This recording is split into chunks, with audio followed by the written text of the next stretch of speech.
Olá,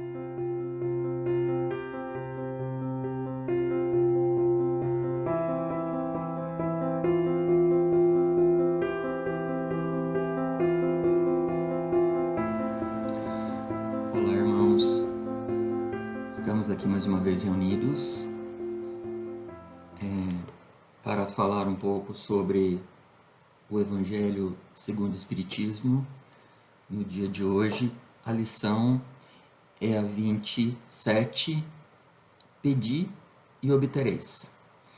Nesse capítulo temos vários itens, né? No caso aqui, qualidade da prece, eficácia da prece, ação da prece, transmissão dos pensamentos, preces inteligíveis, preces pelos mortos, sofredores, maneira de orar e felicidade que a prece proporciona. Ou seja, é um assunto bem extenso, mas vamos tentar sintetizar da melhor forma possível. Primeira coisa vamos pensar assim, prece. O que vem a ser uma prece? Né? A gente fala, faz uma prece para mim, né? Mas o que significa prece? Né? Na semântica da palavra, prece significa ato ou efeito de pedir, rogar, suplicar, né? E então a prece seria o nosso contato com uma entidade superior, no sentido de pedir alguma coisa, né, em nosso favor. No caso, né, podemos até simplificar, né, como assim, um pai, temos um pai e um filho pedindo para um pai. Né? O pai tem que ouvir o filho pedir. Se o filho não pede, o pai não ouve. Mais ou menos nesse sentido, para depois a gente distanciar, né? Distanciar e tentar entender, né, todo esse mecanismo complexo que é o do pedir, obtereis, preces e tudo mais. A primeira parte, né, desse capítulo está destinado à qualidade da prece. Qualidade? Como assim qualidade da prece? O que ele quer dizer com isso? Eu vou fazer uma pergunta. Será que toda prece que a gente faz é ouvida? Ou, por exemplo, tudo que o filho pede para o pai dá? Pai, quero uma bicicleta, quero um videogame, agora eu quero. Então, às vezes, é muito parecido com o que a gente faz em relação a Deus. Né? Porque devemos saber o que pedir e como pedir, para que quando a gente pede, isso tenha uma qualidade, isso consiga atingir o objetivo. Né? Se não é tanta coisa que não se sabe direito o que é melhor, o que é pior nesse calhamaço de pedidos simultâneos. Assim, né? Então vamos entender um pouquinho. Como que consiste, né? Ele fala qualidade da prece. Quando vou ler o Evangelho de São Mateus, do que contempla com relação a isso.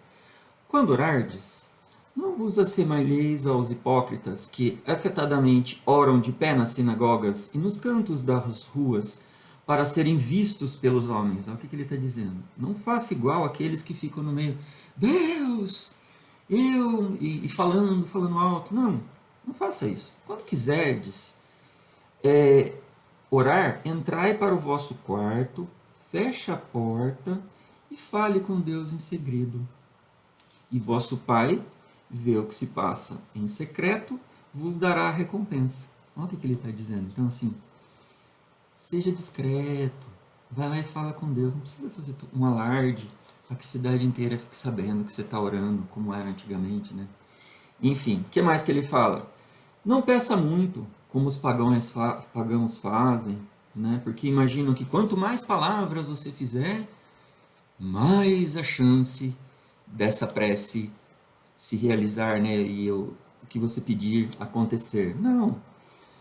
Porque, na verdade, Deus já sabe o que você quer. Ele sabe. Ele transcende tudo que a gente imagina. Então, ele já sabe o que você vai pedir.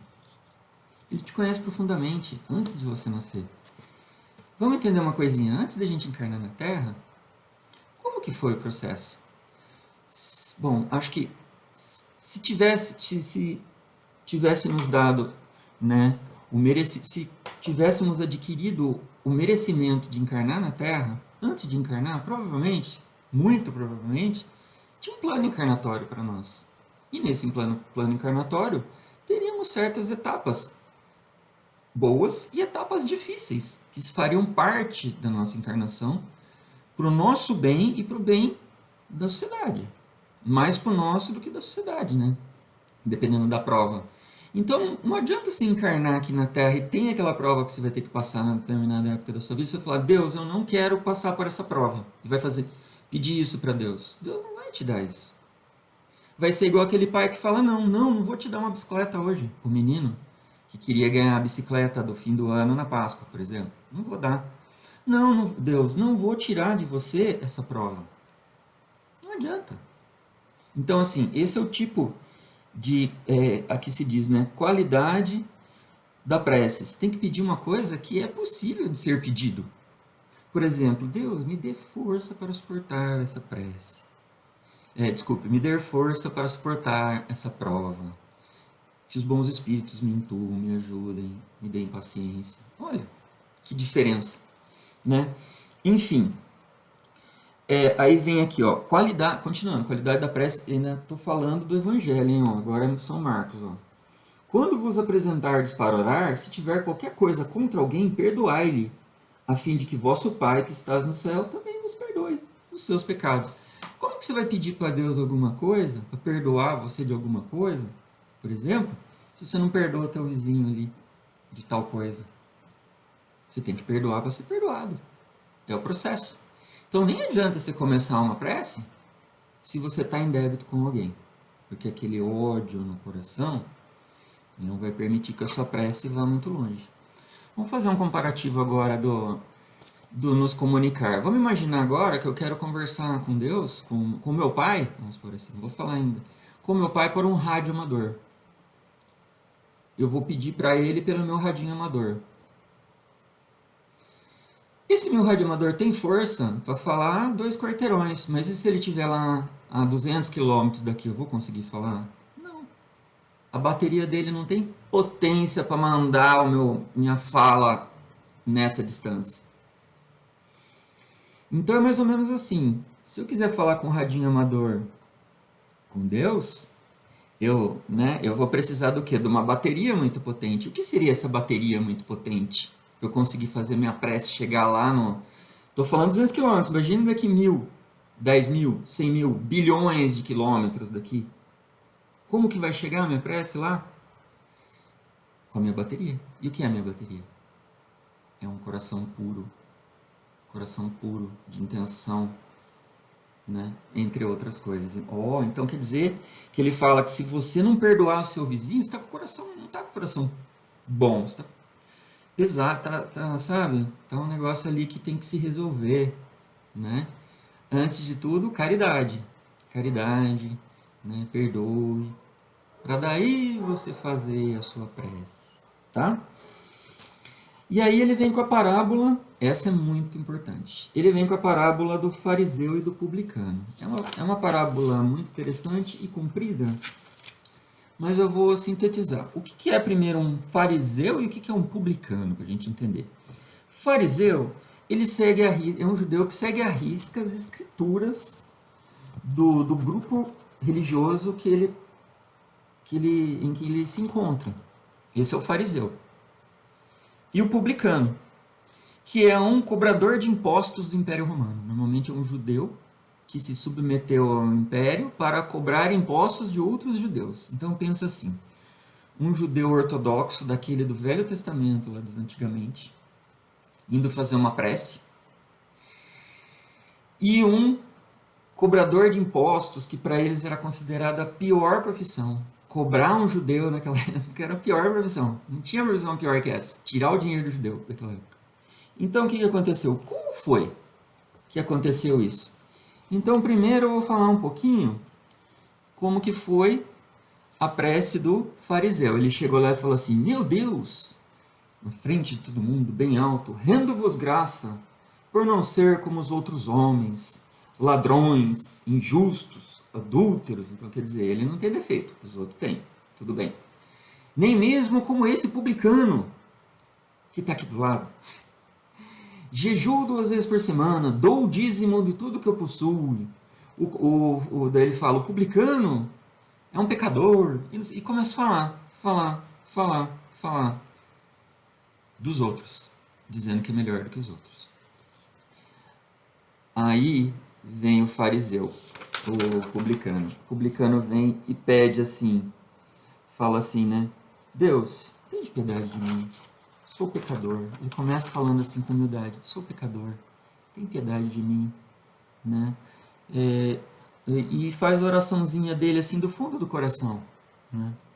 Quem voltou para casa, como se diz assim, justificado, como diz no Evangelho, né? Quem vai ter a prece ouvida? O publicano ou o fariseu? Quem é ali no caso? Bom, está falando assim, declaro-vos que quem voltou para casa justificado foi o publicano, porque quem se humilha será elevado. Então, antes de fazer uma prece, o que você tem que fazer?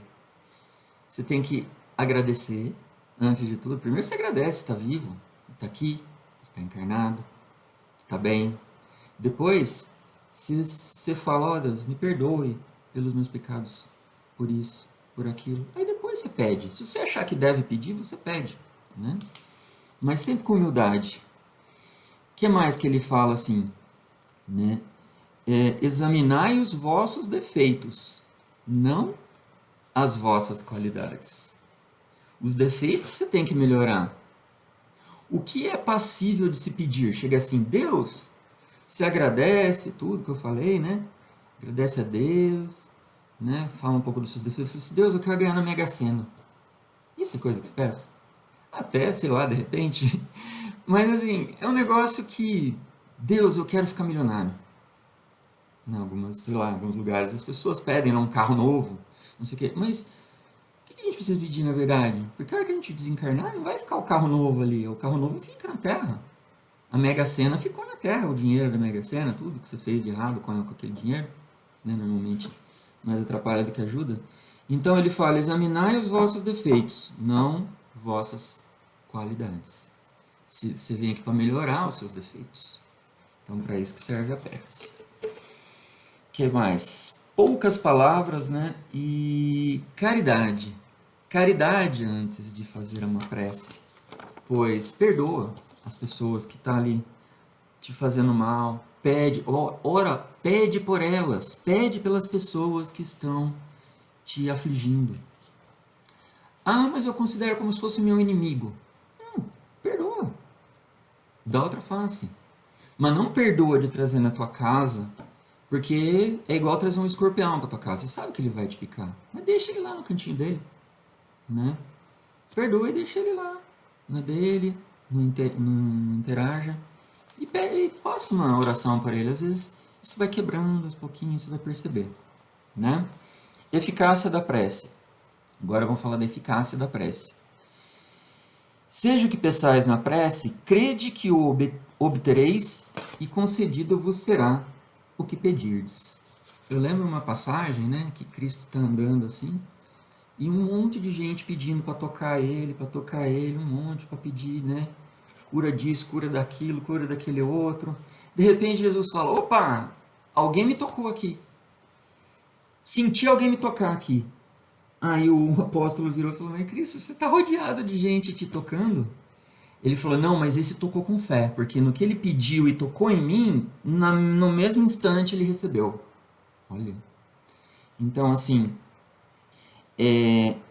tudo no universo, tá lá no texto aqui, ó, tudo no universo encadeado por leis eternas, é encadeado por leis eternas. Tem como eu pedir para Deus, Deus, eu quero que o ano tenha 200 dias. Né? Ah, Deus, eu sou produtor, eu quero que o sol passe 2 vezes por dia em cima do meu sítio para eu produzir mais lá, mais banana. Posso? Não. São leis universais. Quem somos nós para mexer nesse mecanismo que é como se fosse um relógio? Né? Sem dúvida, algumas leis naturais imutáveis, ó, essa não dá. que não podem ser abrogadas no caminho de cada um, mas daí crer que todas as circunstâncias estão submetidas à fatalidade vai grande distância. Quer dizer, não vou pedir nada, porque já está tudo programado, Deus já programou, como se Deus fizesse isso, né? Deus já programou minha vinda aqui para a Terra, eu já tenho que cumprir minhas coisas, eu não vou ficar perdendo tempo pedindo, e vou nascer, crescer e morrer, não tem o que fazer. Não, não é assim. Não é assim que funciona. Você tem suas provas, mas você também tem as tentações. Você tem as suas provações. Cristo não foi tentado no deserto? Porque ele estava em contato direto com Deus. Imagina se você é Cristo lá e vem o demônio lá e tal, e fala, ó, te dou o mundo todo aqui se você me servir. Você vai pensar bem e falar, nossa, mas o mundo todo? Até os comércios da China lá, que estão dominando o mundo? Você começa, mas será que também? A fábrica Tesla, você começa... Só que se você estiver sempre pedindo para ser intuído, uma hora você vai ouvir uma voz, não, filho, não faça isso. Bons espíritos te acompanhando. Né? Você está na iminência de cair, se machucar, se arrebentar. Filho, desvia, vai por aquela outra rua. Mas se você não tá, vai vir um outro, vai naquela rua e acelera bastante. Daí você cai, se arrebenta. E eles dão risada. Né? Se forem espíritos brincalhões, alguma coisa assim. Então, assim, você tem que pedir. Quem não pede, não tem aquele de quem não chora não mama, não tem aquela brincadeira? Então, quem não pede, não recebe. Se você não pedir, como que você vai receber alguma coisa se você nem pede? Existem muitas coisas que você pode pedir que estão dentro da esfera de coisas que Deus pode te dar, né?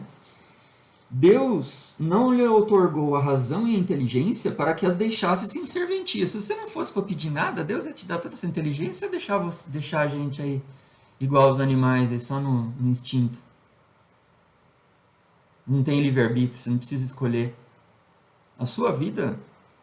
Olha outra interessante, vamos falar de livre-arbítrio agora, vou adiantar uma... Aí Deus, eu encarnei eu e meu irmão gêmeo. Só que eu resolvi fumar, resolvi beber, resolvi comer coisas que não podia, carne pesada a vida toda, não fiz exercício, fui sedentário. Meu irmão não fuma, não bebe, só comeu coisa saudável. Chegou lá com... e os dois chegaram nos 80 anos.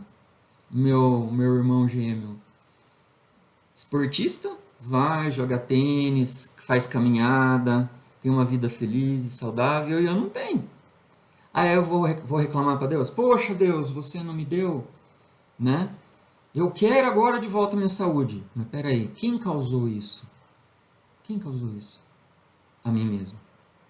Faz sentido eu pedir uma coisa que fui eu mesmo pela ação, pela lei da ação e reação, causei a mim mesmo? Tem como pedir de volta a minha saúde? Tem como Deus me dar de volta a saúde? Olha, se eu for muito merecedor, ele pode até dar. Mas é muito difícil que eu consiga por todos os caminhos errados, mas o que eu posso pedir é, Deus, dá-me força para suportar as minhas dificuldades no final da vida. Olha que diferença, diferente modo de encarar uma prece. Sempre sabendo que o que nos é destinado nessa vida faz parte de um processo maior de nossa própria evolução moral e espiritual. Tá? O que mais aqui? Tá falando assim, os interesses de Deus são como de um médico que dá remédio amargo para um paciente. Se você está com uma parte do teu corpo que precisa ser extirpada por alguma doença, você não vai ter que passar por uma cirurgia, você não vai ter que ficar internado, você não vai ter que ter, não vai ter dor, não vai ter que se privar de um monte de coisa. Pois é. Mas depois você vai ter o que vem depois disso, uma vida saudável. Talvez aqui nessa você está para sofrer, você está para passar por dificuldades. E essas dificuldades vão te tornar melhor quando você voltar para o outro plano. Você vai ter cumprido sua tarefa aqui dentro desse plano, né? Conseguindo zerar determinados débitos, ou pelo menos empatar determinados débitos. Né? É como se fôssemos aqui uma uma pedra preciosa, só que estamos todo envolto de seixos, de pedras, de outras que não são preciosas e nos atrapalham o brilho. Temos muito brilho, mas estamos escondidos por aí. Nessa vida, o que vai acontecer? De repente, a vida toda é uma aparar de aresta do seu precioso. Uma outra encarnação é uma outra aparar de aresta. Então, quando você sente a aresta apartando, a aresta sendo cortada, agradeça, pois você está se tornando um espírito melhor. Né? Eficácia da prece. Aí vem aqui Tobias. Né? Tem uma parábola sobre Tobias que é muito interessante. Né? Como que seria assim? Seria assim, Tobias, ele está perdido no deserto. O que acontece com ele? Ele está lá no deserto, perdido, e de repente ele pede a Deus ajuda. Veio um anjo lá e pôs água na boca dele? Não. Materializou um anjo lá e pôs água na boca dele? Não. O que aconteceu? Ele foi intuído. Tobias, anda mais um pouquinho. Ali na frente tem água. Volta. Ele fez a prece, foi recebido e recebeu o retorno. Só que assim, tem dois pontos de vista. Depois, você pode chegar, beber água, chegar numa vila e falar assim, nossa, eu sou muito inteligente, eu cheguei lá, fiquei com sede e descobri um lugar onde tinha água, no deserto, e estou vivo aqui. Ou você vai falar assim, eu pedi, Deus me deu de volta. Deus não vai vir e falar, Eduardo, acabei de resolver o seu problema lá da água, tá? Não. São sutis as formas que Deus vem e, através dos seus intermediários, né, chegam a nós o que a gente pede, tá? Mas como assim essa prece que você tanto fala aí? É mais ou menos assim. Nós não estamos envoltos em ar, oxigênio, estamos envoltos em oxigênio no planeta. E quando eu faço um barulho aqui, lá fora se ouve porque se propaga no oxigênio no ar, o barulho sai do lado de fora. O ar é um fluido.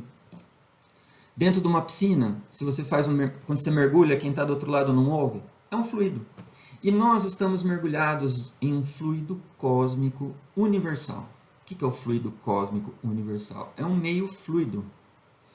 Só que ele é sutil, nós não conseguimos enxergar devido a nossas capacidades limitadas em enxergar. A gente enxerga cores, só as cores, mais nada. Então, esse fluido, ele está em todo o universo. E entre eu e Deus, onde quer que Deus esteja, há uma ligação fluídica. Quando eu peço, se eu peço com bastante força, como eu falei, de coração puro, de boa intenção, eu sendo merecedor, aquele meu radinho pequenininho que eu falei tem uma força de atravessar tudo isso aqui e chegar em Deus. Numa velocidade, vamos imaginar, a velocidade da luz são 300, não 300 quilômetros, são 300 mil quilômetros em um segundo a luz percorre. E você sabia que do Sol para cá leva 8 minutos e meio para essa luz chegar? E quando eu peço para Deus, é mais rápido do que isso. E a volta pode ser mais rápida do que isso. Então, estamos imersos num fluido. No fluido, a nossa vontade, estando de coração puro e tendo muita vontade, a vontade vai dar impulsão. Vai dar impulsão nessa corrente fluídica. Não necessariamente vai de mim até Deus, pode ir de mim até um intermediário, um anjo, um bom espírito, e ele vai encaminhar e receber e virem ao meu auxílio. Não necessariamente vai vir um espírito de luz, não. Vai vir um espírito próximo da gente. Né? A energia da corrente é proporcional à vontade e o pensamento. A energia da corrente fluídica é proporcional à vontade e o pensamento. Então, assim, quando você tem um pensamento muito forte naquilo, tipo uma mãe orando por um filho que está doente no hospital, tem poder de atravessar tudo e chegar lá rapidinho onde tem que chegar e já vir à volta, do que um orgulhoso que acha que sabe tudo, que tem tudo, que pode tudo e que, como era o fariseu, né? Falando mal do defeito dos outros, porque eu não tenho defeito, sabe, Deus? Eu não tenho defeito nenhum. Os outros que têm, eu vim aqui só para falar que eu sou bom, eu tô indo embora e para todo mundo escutar. É o que ele fez. Enquanto o outro veio, humildinho, Deus, perdão. Quem Deus ouviu? O que chegou para a humildade. O impulso veio da onde? O impulso veio do coração, né? Da vontade, da humildade, né? E outras virtudes. O que mais que acontece aqui? Vamos ver. Ação da prece, transmissão do pensamento, a energia, eu já falei. O que mais que aqui? Aqui tem um textinho interessante para falar. Ó. Ora, daqui facilmente se concebe a ação da prece. É a ação da prece, ó.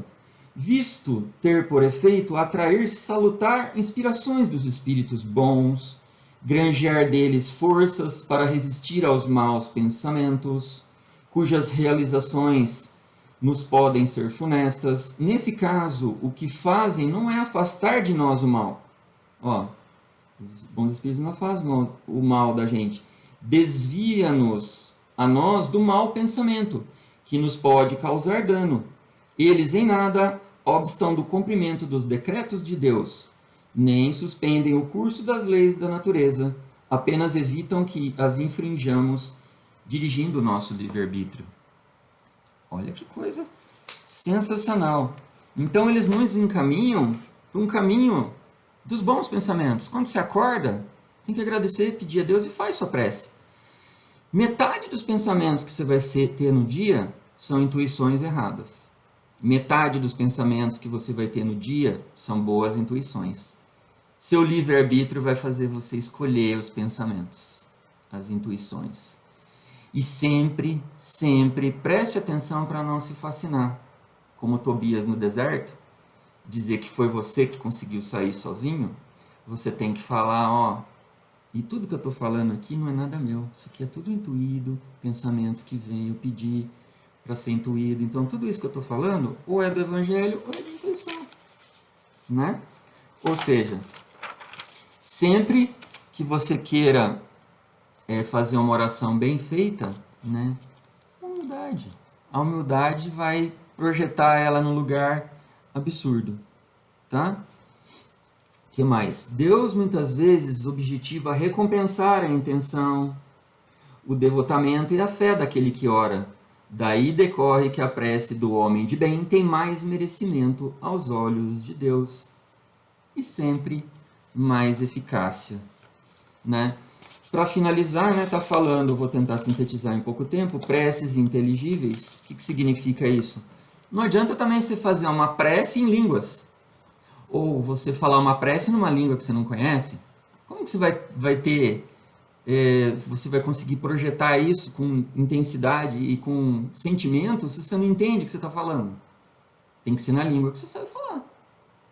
Né? Tem que ser uma... E não uma prece decorada que você vai ler, que vai repetir. Não, faz uma de coração, essa vai chegar lá. Essa vai ter o impulso de chegar lá, de ser a verdadeira de chegar lá. Certo? E sempre está falando, né? Pelos mortos, pelos sofredores, devemos fazer prece? Ah, eu conheço alguém que se matou. Devo fazer uma prece por ele? Se você sentir que deve, sim. Ah, mas não sei, será que ele vai ter chance? Olha, não cabe a nós decidir ou saber se ele vai ter chance ou não. Mas toda vez que você faz a prece por alguém que está num plano pior, num umbral, sempre que você ora por aquela pessoa, é uma gotinha de orvalho que cai ali para ajudar ele. Né? Tanto desencarnados e para aqueles encarnados que estão numa vida meio umbralina também, meio, né, não consegue ver luz em nada, ora por ele. Quem sabe bons espíritos, se ele for merecedor, irão atrás dele e tentarão ajudá-lo a ficar mais harmonizado com os demais. Faço um convite à leitura da última parte, que chama Felicidade que a Prece Proporciona.